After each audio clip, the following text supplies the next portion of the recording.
Magandang umaga po. Ako si Shandel at si Leonard.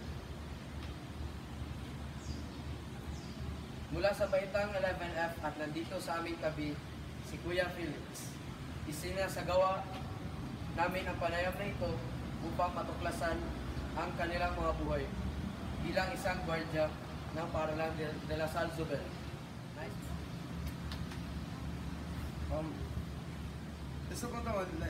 Isa po sa mga tanong namin ay bakit ninyo napili itong trabaho na ito? Napili kong trabaho na ito kasi alam ko itong makakatulong sa akin at marangal na trabaho ang pagiging isang gwardiya. Gano'n na po kayo katagal na nag-board? Almost 12 years. 12 years. Ano at sino ang iyong dahilan upang manatili sa iyong trabaho? Ang dahilan ay Sa tingin niyo po ba ay sapat na ang iyong kinikita? sa akin, sapat naman sa aming pamilya. Paano ninyo napapanatili mabuti at disiplinado ang mag-aaral sa loob at labas ng paaralan? Pinapatupad namin kung anong alitutunin ng paaralan at kung ano mang pagkakamali nila ay aming sinasabihan at pinutuwid. Ano ang mga halimbawa ng iyong magkilos o aksyon na ginagawa pang mapanatili ang kapayapaan sa mga estudyante at lugar sa paaralan? Una-una, ang lahat ng mga estudyante na hindi pumapasok o lumiliban sa kanilang klase ay aming kaagad na pinakausap at binibigyan ng advice para sila ay pumasok at huwag magdala dito sa loob ng eskwela. Sa anong paraan sa tingin mo, sa tingin nyo, paano kayo nakakatulong? Sa pagpapanatili ng kaayusan, kaligtasan dito sa loob ng eskwela. Paano ninyo natitiyak na lahat ng mag-aaral na lumalabas sa paaralan ay may exit pass? Una-una, chine-check namin yung kanilang ID.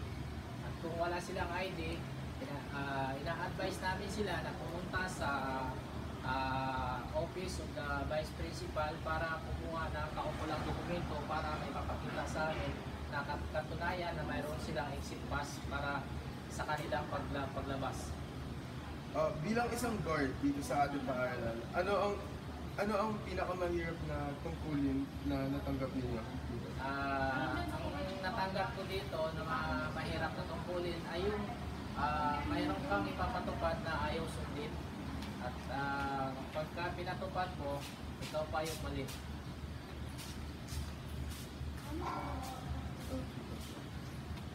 Maliban sa pananatili ng kaligtasan, ano sa tingin nyo ang higit niyong pangtungkulin?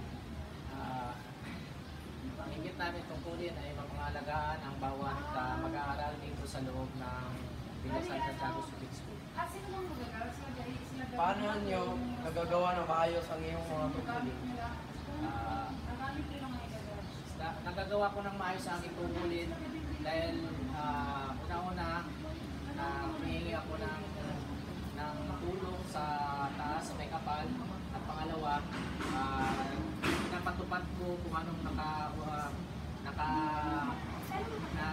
binibigay sa akin ang tungkulin ng buong puso. Ano ang mga maaari mong maibahagi sa iba mong mga katrabaho?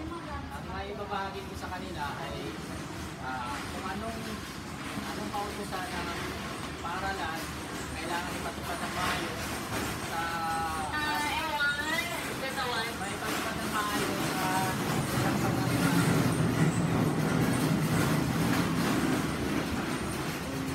Ang aming huling katanungan ay maituturing niyo ba ang biyaya o kasiyahan ng trabaho niyo? Oo, ituturing ko na biyaya ang kasiyahan ng trabaho ito dahil dito ang kumukuha ng aming makakain, pang-araw-araw, paggastos, pati na yung may tutulong ko pa sa aming kamag-anak. Ano ang natutunan niyo sa trabaho niyo? Ano ang mga nakuha niyo? Ang natutunan ko sa trabaho nito, hindi lang sa kumita ng pera. Pati na rin natututo ako dahil sa mga estudyante rito na mababait na matulungin.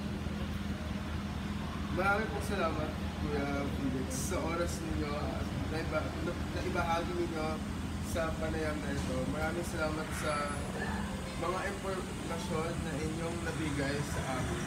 Naway magpatuloy ang pag-unlad ninyo sa inyong trabaho bilang isang guardia sa DLSC. At ngayon ay natupasan natin kung ano ang buhay at sa loob din ng ating mga guardia sa paaralan. Thank you, Kuya. Thanks, Kuya. Sabi na kami nito.